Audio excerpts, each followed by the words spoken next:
कहानी की शुरुआत होती है और हमें हमारी हीरोइन को दिखाया जाता है जो कि रोड के किनारे जा रही होती है। तभी एक कार उसके सामने आकर रुकती है और उसमें से एक अंकल जी बैठे होते हैं, जिसे देखकर हमारी हीरोइन काफ़ी घबरा जाती है क्योंकि वो अंकल जी कोई और नहीं बल्कि उसके पिताश्री होते हैं। और वो उससे कहते हैं कि आखिर तुम अपने उस बॉयफ्रेंड के चक्कर में इस तरह अपने फैमिली बिजनेस को छोड़कर क्यों घूम रही हो, मुझे वो समझ नहीं आ रहा है। तब हमारी हीरोइन अपने पिताश्री से कहती है कि मेरे बॉयफ्रेंड को बहुत ही अच्छा इन्वेस्टमेंट मिल गया है और उसकी कंपनी भी पब्लिक होने वाली है। और वो अपने पिताश्री से ये भी कहती है कि मैं आपकी किसी भी फैमिली मैरिज और बिजनेस में इंटरेस्टेड नहीं हूँ, इसलिए मुझे परेशान ना करें। फिर वो वहाँ से चली जाती है। तभी उसके पापा का जो ड्राइवर होता है वो उससे कहता है कि सर, क्या मैं इस इन्वेस्टमेंट को कैंसिल कर दूँ, क्योंकि आपके बिना तो उन्हें ये इन्वेस्टमेंट नहीं मिलती। तो उसके पापा कहते हैं कि नहीं, हमेशा इसके साथ रहो और देखो कि कोई इसे बुली ना करे। फिर ये सीन यहीं पे कट हो जाता है और एक कंपनी का सीन दिखाया जाता है जहाँ पे एम्प्लॉयज़ आपस में बात कर रहे होते हैं कि कैसे हमारा हीरोइन का बॉयफ्रेंड ने उसी के बेस्ट फ्रेंड को प्रपोज कर दिया और इसे तो कुछ पता नहीं है। फिर ये वहाँ पे पहुँचती है और वहाँ पे डेकोरेशन देखकर समझती है कि इसका बॉयफ्रेंड इसे ही प्रपोज करने वाला है। पर सबको पता होता है कि आखिर क्या हो चुका है।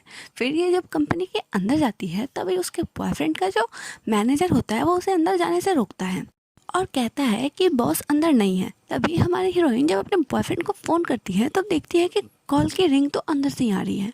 फिर जब वो अंदर जाकर देखती है तो उसे पता चलता है कि उसका बॉयफ्रेंड तो उसकी बेस्ट फ्रेंड को अपनी फैमिली से मिला रहा होता है और उसकी बेस्ट फ्रेंड उसे कह रही होती है कि कब तुम उस जंगली लड़की से अपना पीछा छुड़ाने वाले हो।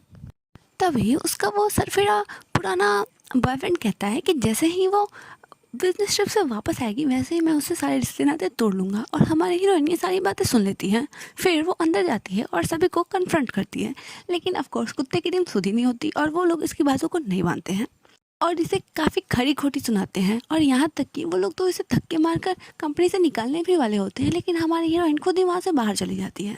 फिर जब ये बाहर जाती है तो उसके कुछ सामान भी वहाँ पे गिर जाता है, जिसे वो उठाने लगती है और बेचारी बहुत ज़्यादा दुखी होती है।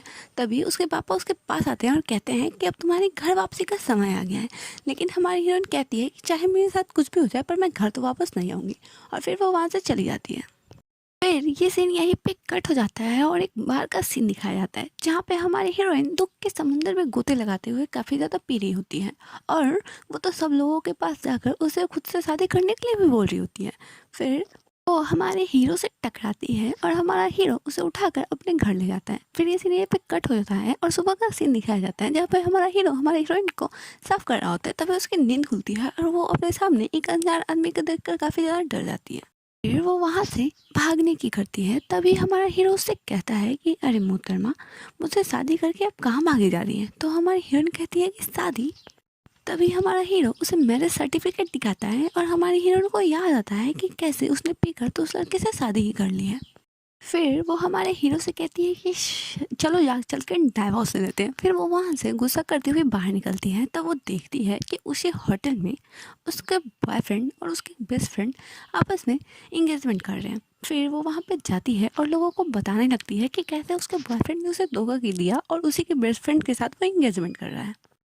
और ऑफ कोर्स ये सारी बातें सुनकर वहाँ के लोग बातें बनाने लगते हैं। तभी वो लोग भी कहाँ पीछे रहने वाले थे और वो लोग भी हमारे हीरो की अच्छी खासी इंसल्ट कर देते हैं। तभी हमारा हीरो वहाँ पे आता है और ऑफ कोर्स वो एक बहुत ही बड़ी सी कंपनी का प्रेसिडेंट होता है जो कि उनकी कंपनी में इन्वेस्टमेंट किया होता है। तो वो अपना इन्वेस्टमेंट वापस ले लेता है और हीरोइन का बॉयफ्रेंड और उसके बेस्ट फ्रेंड हाथ पैर जोड़ते रह जाते हैं, लेकिन वो वहाँ से अपनी वाइफ को लेकर चला जाता है और सभी लोग शॉक हो जाते हैं।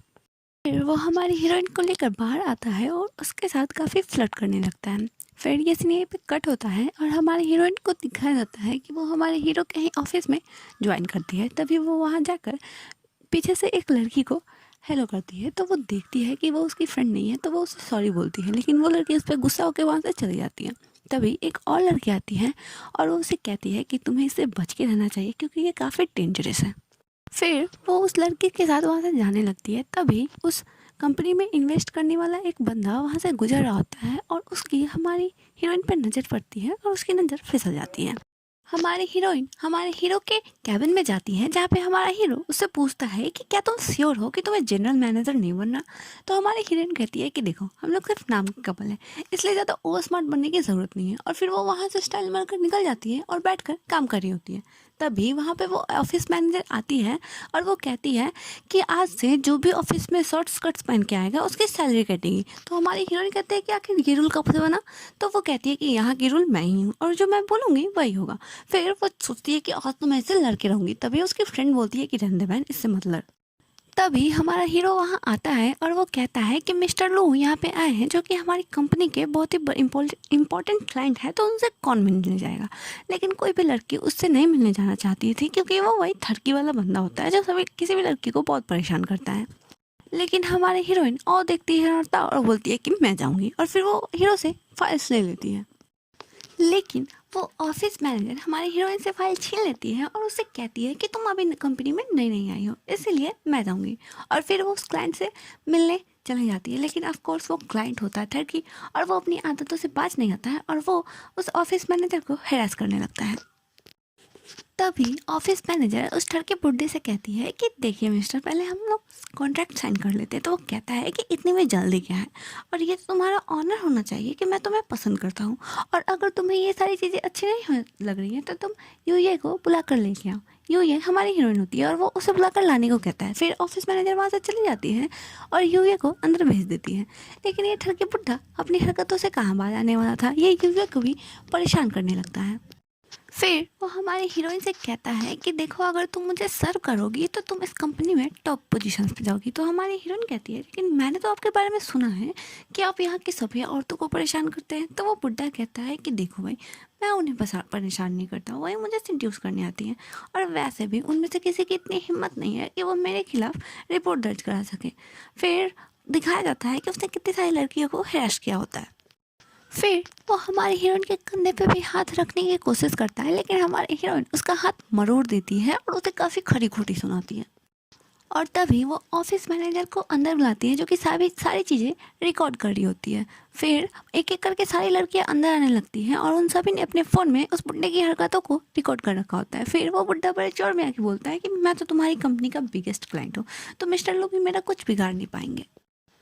तभी हमें फ्लैशबैक का सीन दिखाया जाता है जहां हमारी हीरोइन ने अपने ऑफिस की सभी लड़कियों को मोटिवेट किया होता है कि कैसे हमें उस बुड्ढे से बदला लेना है, क्योंकि सेफ्टी गर्ल्स की पहली प्रायोरिटी होनी चाहिए।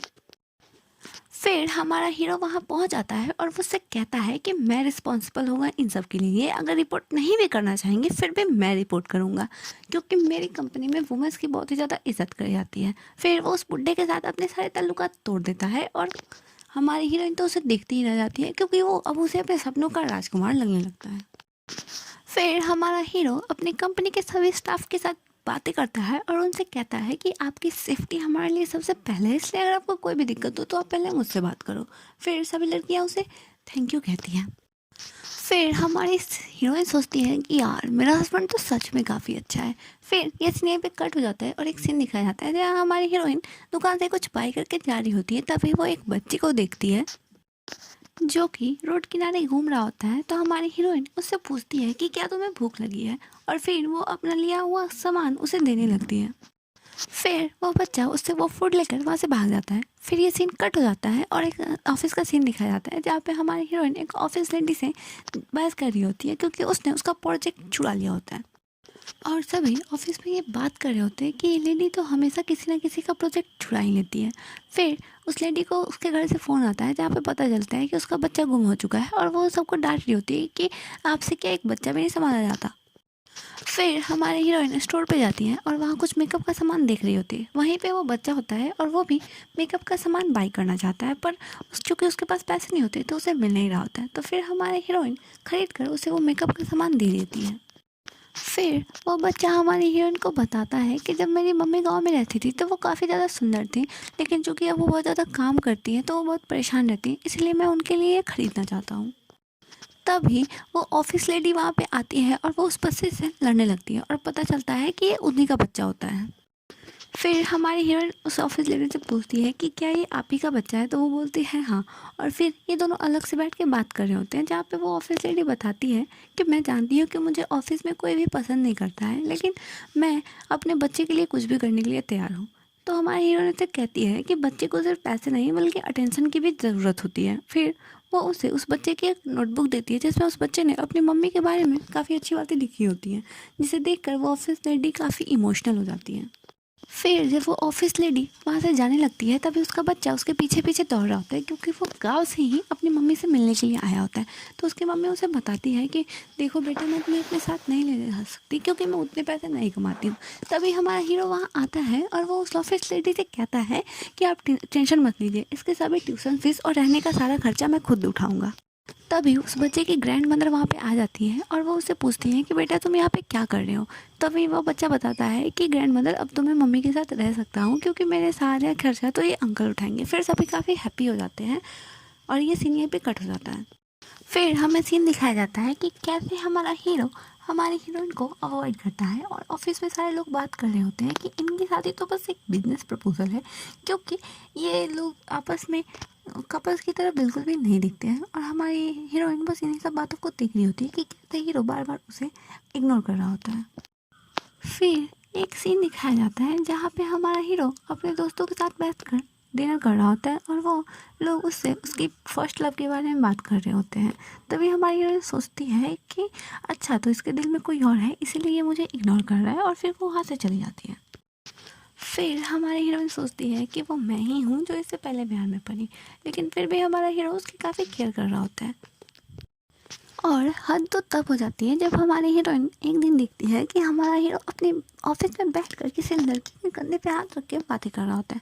फिर बेचारी का दिल तो टूट कर चकना चूर जाता है और फिर वो अपने पापा के पास जाती है और उनसे कहती है कि पापा, मैं उससे डाइवोर्स लेना चाहती हूँ और मैं इस लवलेस मैरिज में बिल्कुल भी नहीं रहना चाहती।